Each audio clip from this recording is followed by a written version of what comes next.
Arab രാജ്യങ്ങളിൽ ഈ വർഷത്തെ റമദാൻ വ്രതം ഫെബ്രുവരിയിൽ 19 ആരംഭിക്കാനാണ് സാധ്യതയെന്ന് ഗോളശാസ്ത്ര വിദഗ്ധർ അഭിപ്രായപ്പെട്ടു. ഇത്തവണ ശഅബാൻ 30 പൂർത്തിയാക്കിയായിരിക്കും റമദാന് തുടക്കമാവുക.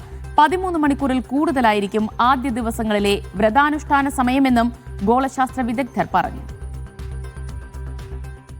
ഗോളശാസ്ത്ര വിദഗ്ധർ നൽകുന്ന സൂചനയനുസരിച്ച് സൗദി ഉൾപ്പെടെയുള്ള അറബ് രാജ്യങ്ങളിൽ ഈ വർഷം ഫെബ്രുവരി 19 വ്യാഴാഴ്ച റമദാൻ വ്രതം ആരംഭിക്കാനാണ് സാധ്യത. ചൊവ്വാഴ്ച സൂര്യാസ്തമന സമയത്ത് ചന്ദ്രൻ സൂര്യനേക്കാൾ മുൻപോ അല്ലെങ്കിൽ തൊട്ടു പിന്നാലെയോ അസ്തമിക്കും. ഇതിനാൽ ടെലസ്കോപ്പിലൂടെയോ നഗ്നനേത്രങ്ങൾ കൊണ്ടോ മാസപ്പിറവി കാണാനാകില്ലെന്നാണ് ശാസ്ത്രീയ വിലയിരുത്തൽ.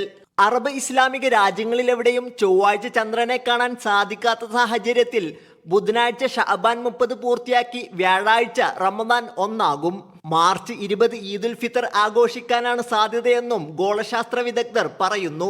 എന്നാൽ മാസപ്പിറവി ദർശനത്തെ അടിസ്ഥാനമാക്കിയായിരിക്കും ഓരോ രാജ്യങ്ങളിലും റമദാൻ വ്രതവും ഈദുൽ ഫിത്തറും പ്രഖ്യാപിക്കുക. ശൈത്യകാലമായതിനാൽ റമദാനിൽ പകലിന് ദൈർഘ്യം കുറവായിരിക്കും.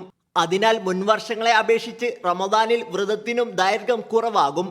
Sabith Saleem, media 1, Jeddah.